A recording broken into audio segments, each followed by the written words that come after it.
안녕하십니까.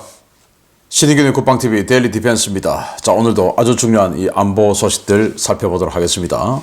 자, 지난 4월 22일 날 발생했죠. 바로 SK텔레콤 유심 해킹 사건인데요.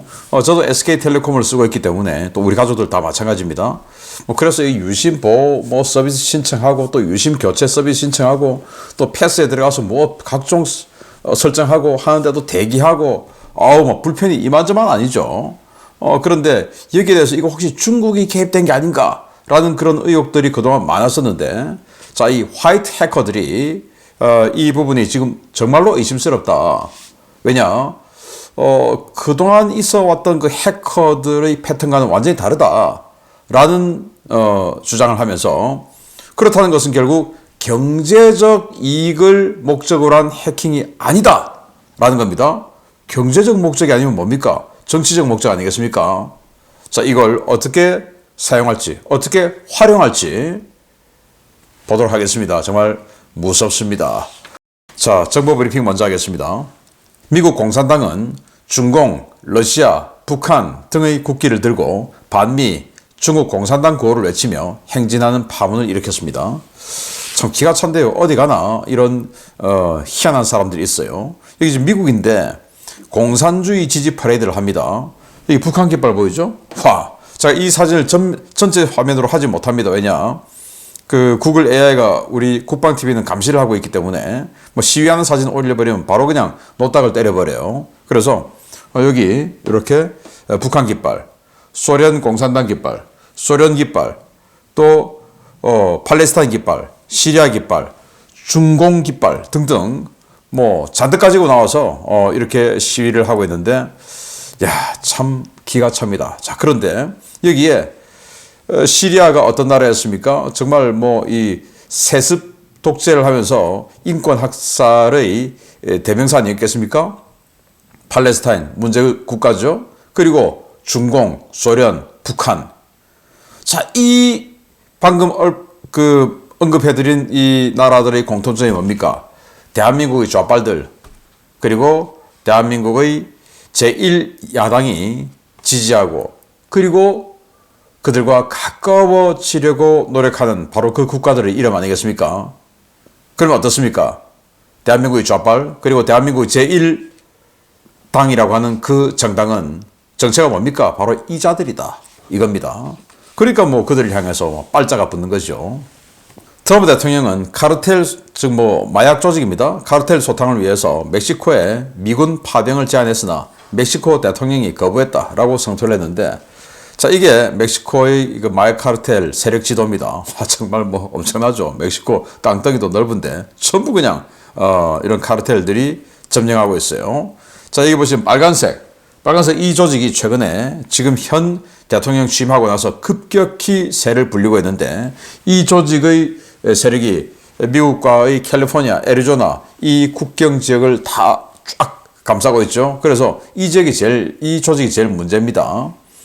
자, 그래서 멕시코군이 제대로 존재하지 않으니까 그럼 지금 국경 지역에 미군 세계 스트라이크 여단이 준비를 하고 있어요. 그래서 미군들 보내줘서 카르텔 소탕해줄게 라고 하는데, 멕시코 대통령 여성이고 좌빨입니다. 그 멕시코 대통령이 반대를 해서 못하고 있다 라고 하는데요. 트럼프 대통령은 그래서 뭐라고 이야기하냐, 그 멕시코 대통령에 대해서 카르텔이 무서워 아무것도 못하고 있다, 이렇게 비난을 했습니다. 튀르키예는 시리아 북부 공습에 나선 이스라엘 전투기에 튀르키예 자신들의 F-16 전투기를 보내 요격을 시도했습니다. 그래서 공중 대치 후에 철수를 했는데, 자, 그걸 이제 보도한 I24 뉴스예요. 튀르키예는 지난 가자지구 사태 때 이스라엘과 단교했습니다. 왜냐? 자신들은 이 무슬림의 술탄을 지금 주장하고 있죠. 그래서 이스라엘과 단교를 했는데, 나토임에도 불구하고. 그래서 지금 이스라엘과 사이가 대단히 안 좋습니다. 그런데 시리아의 북부 지역에 튀르키예가 자신들의 군사력을 밀어내면서 시리아에 대한 영향력을 확대하려 하고 있고, 과거 러시아가 행사했던 그 지역을 튀르키예 자신들이 먹으려 하고 있는 이런 상황이죠. 그런데 이스라엘은 남쪽에서 올라가고 있죠. 그래서 수도 지역에서 둘이 충돌을 한 겁니다. 그래서 폭격하러 간 이스라엘 전투기를 북쪽에서 내려온 튀르키예 전투기가 요격을 해서 폭격을 못하도록 하는 등, 자, 이렇게 해서, 자, 이러다가 자칫 그냥 한번 서로 간에 미사일 한번 주고받으면 이거 전쟁 나는 것이죠. 튀르키예도 군사 강국, 이스라엘도 군사 강국. 네. 중간에 뭐 시리아가 끼어 있긴 하지만 전쟁이 발생한다면 굉장히 큰 규모의 전쟁이 될 수가 있는데 좀 걱정스럽습니다. 트럼프 대통령은 이러한 민간용 원자력 사용은 허용하겠지만 기존의 핵 프로그램은 완전한 해체를 원한다라고 이야기했어요.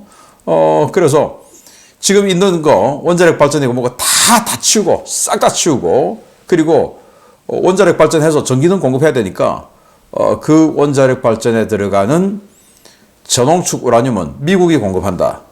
그래서 검증 가능하게 인풋과 아웃풋을 확실하게 검증할 수 있도록 검증한다.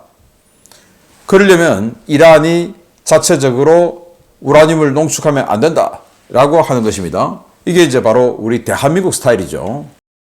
그리고 북한에 이렇게 하려고 하다가 실패했었죠.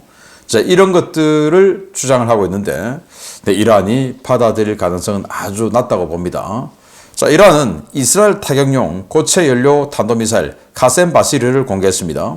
이스라엘, 미국의 모든 MD 시스템 돌파 가능하다라고 주장하면서 이걸 공개했는데 사거리는 1200km라고 하고 그리고 종말 단계에서 회피 기동을 한답니다. 회피 기동을 해서 요격미사일 올라오는 것을 피해버린다는 겁니다. 그리고 기동성이 아주 좋아서 미국의 항공모함 등 군함을 타격할 수 있는 능력도 있다라고 주장을 하고 있습니다. 믿거나 말거나가 되겠죠. 아무튼 네, 이란이 이런 미사일을 공개했습니다.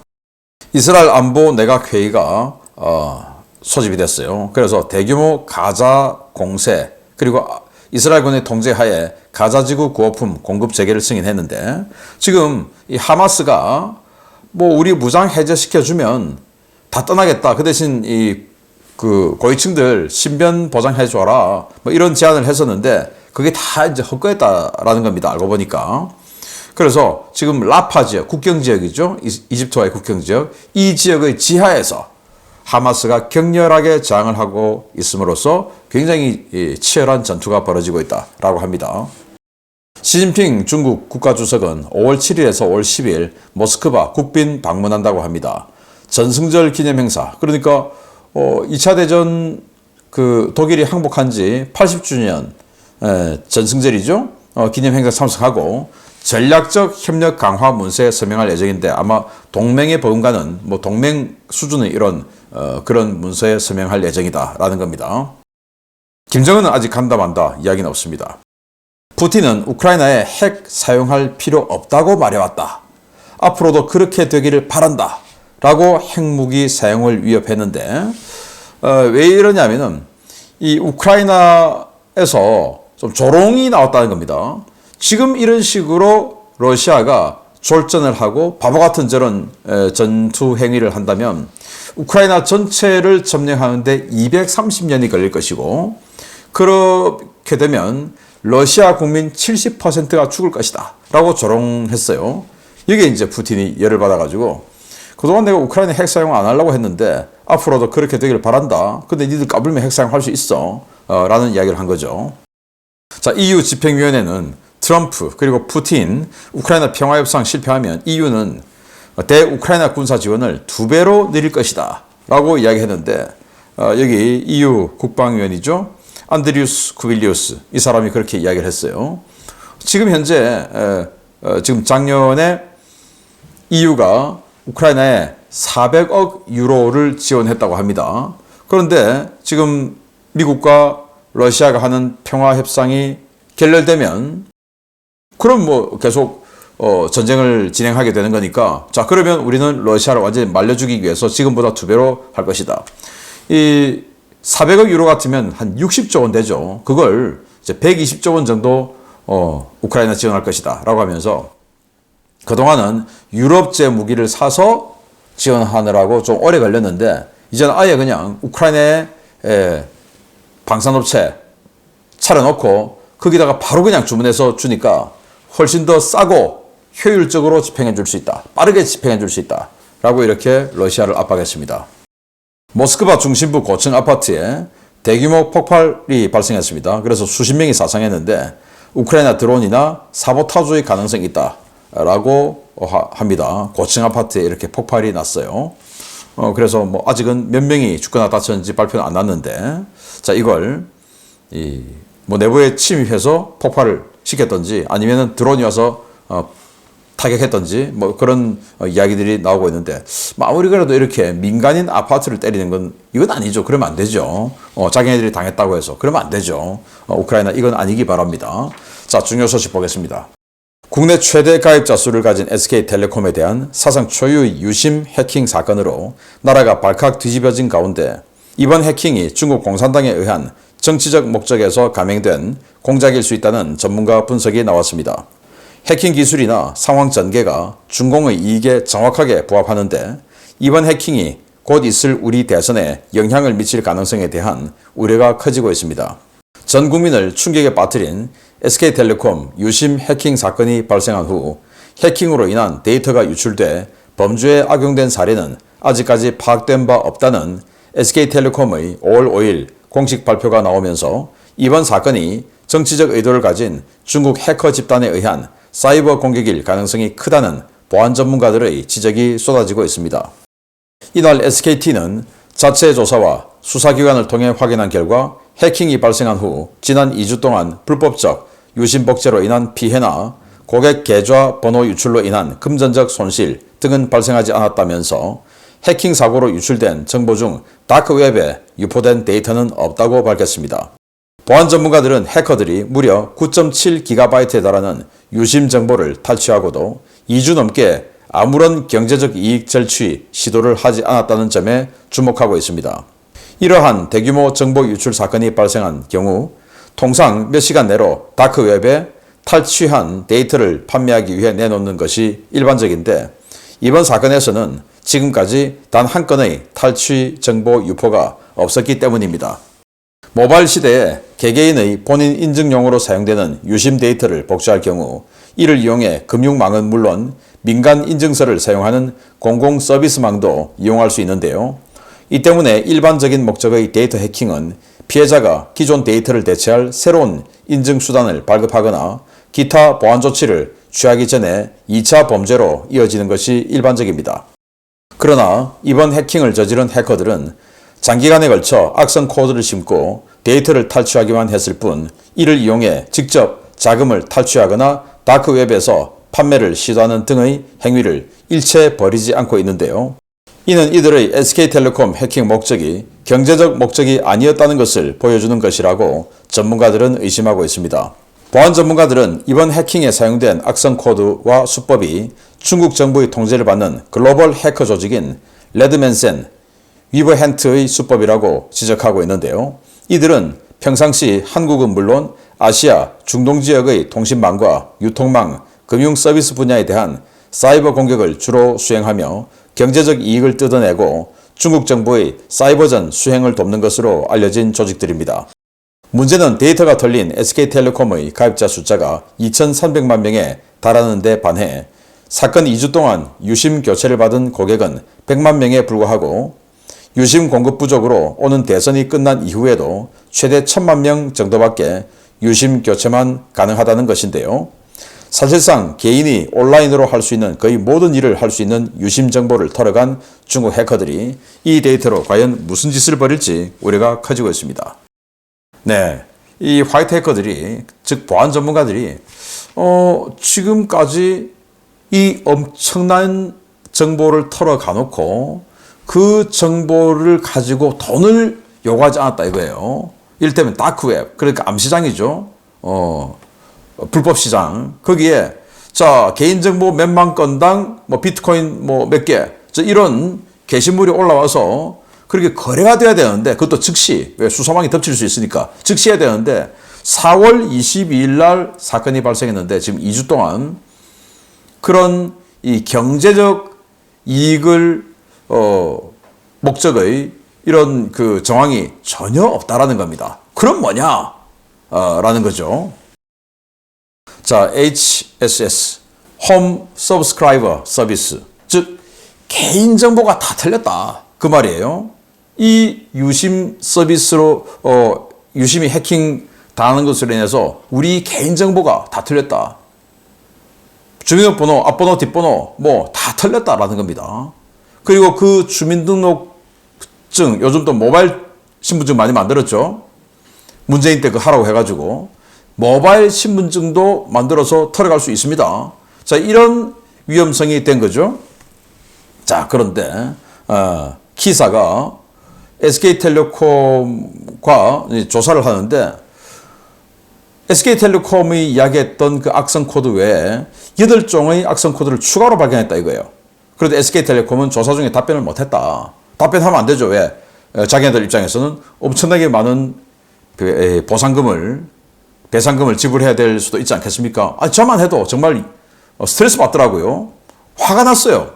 아니, 내가 SK텔레콤의 이 한심한 작태 때문에 그 유심 교체 서비스 들어가니까 뭐 3만 몇천 명, 2만 몇천 명 이렇게 대기하고 있고 한참을 대기해가지고 하니까 온갖 거 인증 다 해야 되고 한참 해가지고 했더니 또 안 돼가지고 다시 또 들어가고 뭐 우리가 뭐 젊은 사람처럼 잘 할 수 있는 것도 아니고 다시 또 들어가고 근근히 그 유심 교체 서비스 신청했더니 또 그거라고는 또 한참 걸린다. 그래서 그 사이에 뭐 또 방어할 수 있어야 되는 게 있어야 된다라고 해서 또 유심 보호 서비스 신청해라.